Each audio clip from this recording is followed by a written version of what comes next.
आज का आगे का क्लास चलते हैं और आगे का क्लास में आज पढ़ते हैं विकेंद्रीकरण।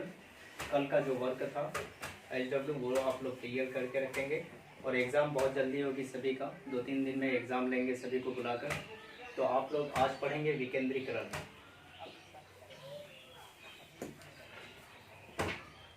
विकेंद्रीकरण यानी विकेंद्रीकरण क्या है आप इसको समझें। आप जब मैट्रिक में पढ़ रहे थे तो वहाँ भी था, लेकिन सटीक उसका आंसर नहीं था। बट यहाँ जो इनका आंसर होगा तो ऐसा आंसर होगा, किसी भी बिजनेस में, व्यवसाय में, फर्म में, किसी भी उद्योग में, जब किसी भी कार्य को, कल पढ़े थे भारापन, यानी भारापन में कार्य को किसी दूसरे पर सौंपना, किसी दूसरे पर सौंपना। बट अगर आप विकेंद्रीकरण पढ़ेंगे तो आपको लगेगा कि एक ही जैसा है, कार्यों को सौंपना, लेकिन यहाँ थोड़ा डिफरेंट ये है कि किसी भी कार्यों को सभी में, सभी कर्मचारियों में अलग अलग रूपों में बंटवारा करना, सौंपना नहीं, क्या करना, बंटवारा करना। अब सौंपना और बंटवारा करने में डिफरेंट है। सौंपना, सपोज आपको वो काम दे दिए, वो काम दे दिए, भैया मिलके कर लो। लेकिन अगर विकेंद्रीकरण में आप टॉप करेंगे तो विकेंद्रीकरण में किसी भी कार्य को बंटवारा करना यानी बांटना। तुमको वो काम करना है क्योंकि तुम्हारे अनुसार वही कार्य है, तुमको वो काम करना है। विकेंद्रीकरण, विकेंद्रीकरण यानी वी मतलब बंटवारा, केंद्रीकरण मतलब सभी में अलग अलग कार्यों को देना। तो किसी भी कार्यों को उद्योग में, व्यवसाय में, फर्म में, किसी भी कार्यों को बंटवारा करके सभी कर्मचारियों से करवाने की प्रक्रिया को क्या कहते हैं, विकेंद्रीकरण कहते हैं।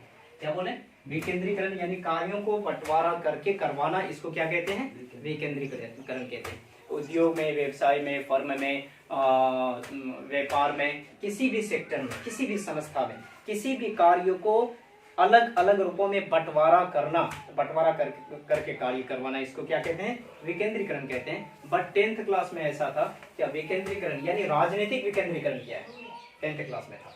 तो किसी भी कार्यों को केंद्र सरकार जब सभी वर्ग में बांट देता है, राज्य सरकार को, MP को, MLA को कार्य दे देता, तुम रोड बनवाओ, तुम डीलरशिप का काम लो, तो ये सब चीज को कहते हैं, वो राजनीतिक विकेंद्रीकरण हो गया। यानी कार्यों को केंद्र सरकार, प्रधानमंत्री बंटवारा करते हैं।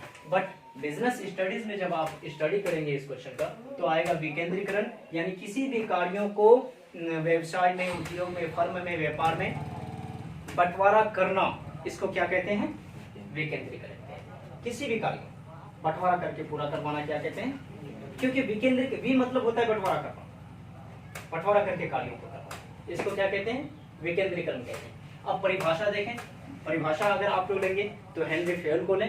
हेनरी फ्यूल क्या कहता है, हेनरी फ्यूल कहते हैं क्या, अधीनस्थों की भूमिका को, अधीनस्थों यानी कार्य करने वाले कर्मचारी को क्या कहते हैं, अधीनस्थ कहते हैं। अधीनस्थ मतलब क्या होता है, कार्य करने वाले कर्मचारी।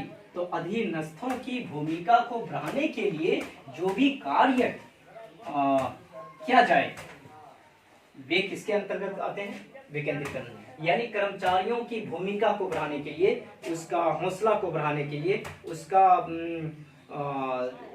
क्या बोले, भूमिका यानी उसको क्या करना है, उसे सुपुर्द करने के लिए जो जो कार्यों को बांटा जाता है वो सभी बांटना किसके अंतर्गत आते हैं, विकेंद्रीकरण। यानी अधीनस्थों की भूमिका को बढ़ाने के लिए जो भी किया जाए, जो चीज भी कर लो, जितने चीज भी बांट लो, उसको वो बांटो, उसको वो बांटो, वे सभी किसके अंतर्गत आते हैं, तो विकेंद्रीकरण के अंतर्गत आते हैं। फिर से विकेंद्रीकरण क्या है, किसी भी कार्यों को बिजनेस, कोई भी बिजनेस में, जैसे व्यवसाय, व्यापार, उद्योग, ये सब में बंटवारा करना, बांटना, सारे अधीनस्थों को बांट देना, तो उसको क्या कहते हैं, विकेंद्रीकरण कहते हैं। आप इसको पढ़ेंगे, परिभाषा देंगे, परिभाषा देने के बाद आप फिर पैराग्राफ चेंज करेंगे, ऐसे कर सकते हैं। इस प्रकार हम ये कह सकते हैं, यानी अपने लॉजिक के अनुसार लिखना है। इस प्रकार हम ये कह सकते हैं क्या, जब किसी बिजनेस में, व्यवसाय में अनेकों कर्मचारी होता है तो वे कर्मचारी में सभी को कार्यों को बांट दिया जाता है, सभी कर्मचारी को। तुम लैपटॉप पे क्रेता विक्रेता का कुछ कार्य करो, नाम वगैरह को एंटर करो, तुम वस्तु दो उनको, तुम ये करो, वो करो, सभी को भारापन से थोड़ा हट के है, उसमें काम सिर्फ सौंपा जाता है, लेकिन इसमें बांटा जाता है, तुम्हें इतना काम करना है, तुम्हें इतना काम करना है, तुम्हें इतना काम करना है, सभी बांट कर करवाते हैं। तो इसे क्या कहते हैं? विकेंद्रीकरण। और किसी भी बिजनेस के लिए मोस्ट है विकेंद्रीकरण, चूंकि कार्यों को बांटेंगे तभी कार्य पूर्ण होगा। आप अगर बिना बांटे हुए किसी को तुम जैसे होता करो, तुम जैसे होता करो, सौंप दिए काम करो, जब होगा करो, ऐसे नहीं होगा। आप विकेंद्रीकरण करें, यानी आपको इतना काम दिया गया, इतना करना है, आपको इतना दिया गया, इतना करना है, फिर वो टारगेट लेगा, काम पूरा होगा। ये चीज है। अगर आप नेक्स्ट क्वेश्चन चलेंगे तो नेक्स्ट क्वेश्चन होगा विकेंद्रीकरण के लाभ या महत्व। महत्व को लाभ बोलते हैं, लाभ को महत्व बोलते हैं, और लाभ को गुण भी बोलते हैं। लाभ को अगर बोले तो क्या बोलते हैं? गुण भी बोलते हैं लाभ को। तो इनका लाभ बताएं, फायदा बताएं क्या है विकेंद्रीकरण से। तो लाभ निम्नलिखित आप कर देंगे, निम्नलिखित करके नंबर 1 पॉइंट, निर्णय लेने में सुविधा। यानी विकेंद्रीकरण के अंतर्गत कार्यों को बंटवारा किया जाता है, जिसमें निर्णय लेने में सुविधा होता है। कोई भी निर्णय जल्दी ले सकते हैं, जल्दी ले सकते हैं। इसलिए ले सकते हैं क्योंकि सभी कार्यों को बांट दिए। अब निर्णय हम ले सकते हैं किससे कैसे कब करना है, आसानी से निर्णय ले सकते हैं। अगर कार्यों को नहीं बांटेंगे तो दिमाग फंसेगा, ये कार्य को कैसे करवाएं, कैसे क्या करवाएं, निर्णय नहीं ले पाएंगे। तो निर्णय लेने में सुविधा होगी। सेकंड में है मनोबल में वृद्धि। मनोबल बोलते हैं दिमाग, मानसिक प्रक्रिया को बोलते हैं मनोबल। तो मनोबल में वृद्धि, यानी विकेंद्रीकरण के अंतर्गत जो भी कार्यों को बांट कर करते हैं तो उसमें मानसिक प्रक्रिया में वृद्धि होती है, दिमाग बढ़ता है, ज्ञान विज्ञान बढ़ता है। फिर युवा अधिकारियों को प्रेरणा, यानी जो भी युवा होते हैं, नव युवक होते हैं, तो उन लोगों को एक प्रेरणा मिलता है, एक जिज्ञासा बढ़ता है। हाँ, उसका वो काम है, उसका वो काम है, उसका हौसला बढ़ता है, मुझे ये काम करना है तो यही करना है। उसका ज्ञान भी बढ़ता है उस क्षेत्र में। सपोज हम एक चप्पल फैक्ट्री में चले जाएं, सिर्फ चप्पल पैकिंग का काम दे, तो पैकिंग का काम में हमको हौसला बढ़ेगा और अच्छे से अच्छे करेंगे। और सारा काम एक हम ही पर सौंप देगा तो सभी काम सही से नहीं कर पाएंगे। सपोज हम 4 सब्जेक्ट का अगर स्टडीज एक साथ करें तो नहीं कर पाएंगे। एक किताब का स्टडी एक टाइम में करेंगे तो मेरा हौसला बढ़ेगा, हाँ हम ये पढ़े, इसको एडजस्ट करना है। तो ये युवा अधिकारियों को प्रेरणा मिलता है। फिर है योग्य प्रबंधों की प्राप्ति, यानी योग्य, जब कार्यों को बंटवारा बांटते हैं तो ये योग्य प्रबंधक हमें मिलता है। योग्य प्रबंधक यानी कार्य करने वाले कर्मचारी अच्छे मिलते हैं। सपोज हम एक बिजनेस खोल लिए और हम चाहते हैं क्या अपने जो है ऑफिशियल के लिए एक प्रिंसिपल का नियुक्ति करें। तो चूंकि सभी कार्य के लिए बंटवारा अलग अलग हमको करना है, तो उसके अनुसार हम कर्मचारी खोजेंगे। सपोज मेरे पास सीट खाली है सेल्समैन का। अब सेल्समैन का सीट खाली है तो कोई MBA वाले को तो नहीं लेंगे, बड़े व्यक्ति को। वो सेल्समैन के लिए जो लड़के मेरे लिए अच्छे होगा हम उसको लेंगे। तो इसलिए योग्य व्यक्ति मिलता है। मेरे पास वो सीट खाली है तो वही सीट के अनुसार व्यक्ति को भरेंगे। मेरे पास अगर कॉलेज में सीट खाली है तो प्रोफेसर को लेंगे, स्कूल में सीट खाली है तो टीचर को लेंगे, प्रोफेसर नहीं लेंगे। इसलिए योग्य मिलता है। और फिर यहाँ है उच्च अधिकारियों के भार में कमी, यानी सीनियर जो अधिकारी होता है उसको ज्यादा काम करने का आवश्यकता नहीं होता है, क्योंकि कार्यों का तो बंटवारा हो जाता है, सभी में बांट देते हैं। सपोज अगर हम ही पढ़ाएं और हम ही पढ़ लें तो हम पर ज्यादा प्रेशर होगा, बहुत प्रेशर होगा। इसलिए हम बांट दिए कि हम पढ़ाएंगे लेकिन पढ़ना आप लोगों को है। तो मेरा भार में तो कुछ कमी हुआ ना, कि हमको पढ़ना नहीं है, पढ़ना आप लोगों को। इसलिए उच्च अधिकारी जो भी होता है, मैनेजर वगैरह, कैशियर वगैरह, उनके काम में। आप बैंक में जाएंगे तो मैनेजर सबसे उच्च है। मैनेजर क्या करता है? कैशियर को कहता है तुम कैश दो, है ना, किसी को कहता है तुम पासबुक अपडेट करो, किसी को कहता है तुम फॉर्म जमा लो, खाता खोलो। तो अब जो है उच्च अधिकारी के काम में कमी हुआ कि नहीं हुआ? वो बैठ के आराम से सारा काम वही कर लेगा तो फिर इम्पॉसिबल नहीं होगा। बैंक में वो लोग विकेंद्रीकरण करके, यानी सभी को अलग अलग काम पकड़ा दिया, बंटवारा बांट दिया, तुम्हें वो करना है, तुम्हें वो करना है और मुझे ये करना है, तो वो है विकेंद्रीकरण। ये आप देखेंगे लाभ, यानी निर्णय लेने में सुविधा होती है, कोई भी निर्णय आसानी से। जब आदमी फ्री रहता है, उच्च सीनियर व्यक्ति जैसे मैनेजर फ्री है, तो वो सोच समझ के कोई भी निर्णय फटाफट लेगा। अब वही काम करेगा तो फिर निर्णय नहीं ले पाएगा। युवा अधिकारियों को प्रेरणा मिलती है, योग्य और प्रबंधों की प्राप्ति होती है, उच्च अधिकारियों के भार में कमी आती है। अगर इसका दोष बोले हानि, इसका उल्टा यानी लाभ का उल्टा हानि, तो हानि क्या होगा? हानि ये है, क्या कभी कभी ऐसा होता है, हानि जब लिखेंगे तो हानि निम्नलिखित है, कभी कभी ऐसा होता है, यानी विकेंद्रीकरण प्रबंध में एक रूपों में कार्य कभी नहीं होता है। अगर आप ऐसा सोचे कि एक ही कार्य को बार बार करवा लेंगे तो ये संभव नहीं है, या फिर एक ही काम को एक ही व्यक्ति से करवा ले, यह संभव नहीं है।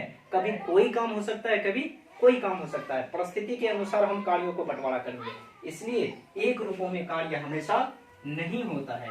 फिर आप देखेंगे तो विकेंद्रीकरण प्रबंध में कार्य पूर्ण नहीं होता, अपूर्ण होता है, क्योंकि कार्य को बंटवारा करते हैं तो कोई हो सकता है छल कपट कर दे, कोई स्टाफ भाग जाए, कोई कुछ हो जाए, काम फंस जाए, तो अपूर्ण होता है। फिर विकेंद्रीकरण में कभी कभी फर्म की नीतियां सही नहीं होती है। इसलिए सही नहीं होती है क्या हम 4 स्टाफ में कार्य को बांटे तो हम ये नहीं देखेंगे कि उसके अंदर कार्य करने का क्या गति है। कभी कभी नीति बनाते हैं, वो सफल नहीं होता है। बहुत सारी फैक्ट्रियां बंद हो जाती है। क्यों बंद होती है? क्योंकि उसकी नीति सफल नहीं। बहुत सारे कोचिंग बंद हो जाता है, क्यों? कि उसका पढ़ाने का नीति सफल नहीं है। तो इसलिए कभी कभी फर्म की नीतियां सही नहीं होती है, नीति बनाते हैं बट वो फेल कर जाता है। ये क्वेश्चन है, ठीक है? समझ आ रहा है बराबर? तो समझ आया? मिटा देते हैं।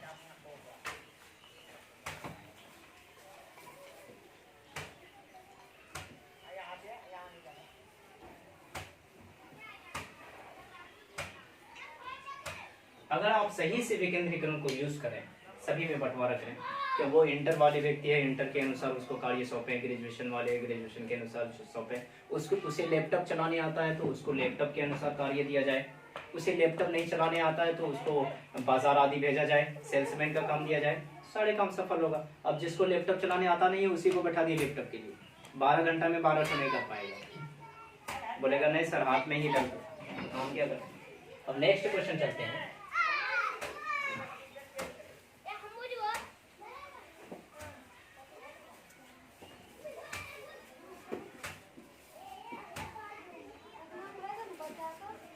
विकेंद्रीकरण एंड भारार्पण में अंतर बताओ।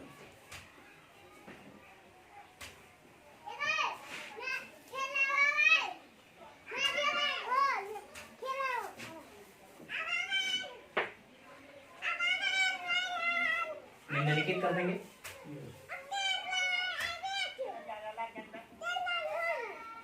एक साइड लिखेंगे भारार्पण, दूसरे साइड लिखेंगे विकेंद्रीकरण।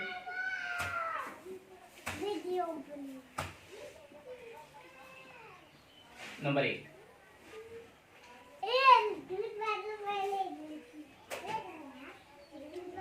इसमें लिखेंगे भारार्पण में कुछ अधिकारियों का स्थानांतरण होता है, और इसमें लिखेंगे सीधे नहीं, कुछ भी कोई भी अधिकारी का स्थानांतरण विकेंद्रीकरण में, क्योंकि इसमें सीनियर अधिकारी जो बोलेगा सभी को वही करना होगा।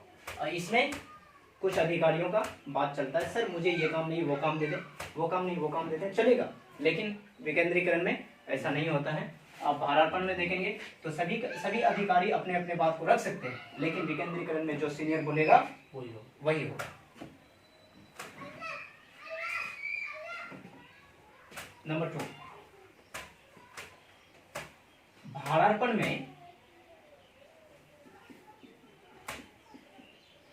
में कार्यों को क्या किया सौंपा जाता है या बांटा जाता है? कार्यों को सौंपा जाता है ना। और इसमें बोलिए राइट,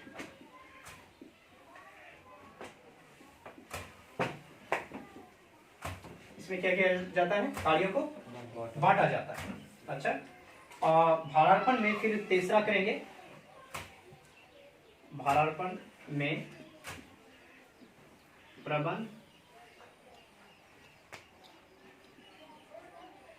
आवश्यक है और इसमें आवश्यक नहीं है। अच्छा, क्वेश्चन, आगे चलें।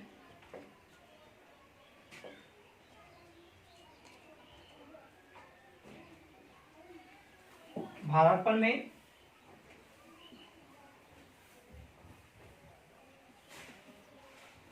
निर्णय लेने की स्वतंत्रता होती है।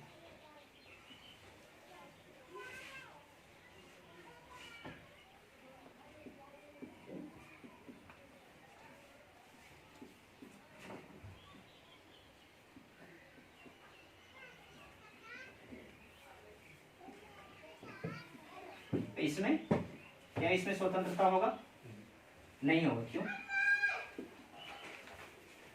भारापन में निर्णय लेने में स्वतंत्रता होती है, बट विकेंद्रीकरण में नहीं होती, क्योंकि इसमें कोई भी सलाह मशवरा, जैसे आप पढ़े, सभी अधिकारी अपना अपना संगत कर सकते हैं, अपना ज्ञान विज्ञान को पेश कर सकते हैं, वो एक दूसरे को सलाह दे सकते हैं, लेकिन इसमें नहीं दे सकते, क्योंकि सीनियर अधिकारी जो काम को बांटेगा वही बांटेगा। इसलिए इसमें निर्णय लेने की स्वतंत्रता होती है, कोई भी अपना इच्छा प्रकट कर सकते हैं, लेकिन इसमें कोई नहीं, जो सीनियर बोलेगा उसी को सबको फॉलो करना पड़ेगा। जो मैनेजर का रूल होगा वही कैशियर को, सभी को, पीओ को, सभी को मानना पड़ेगा, कलर को सभी को मानना पड़ेगा। बात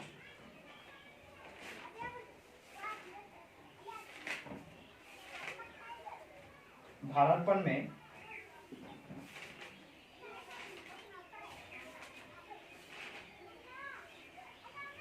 तकनीकी प्रक्रिया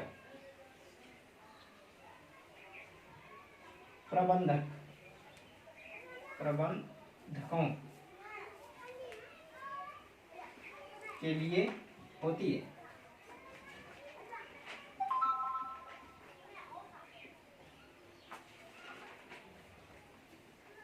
और इसमें नहीं होती है।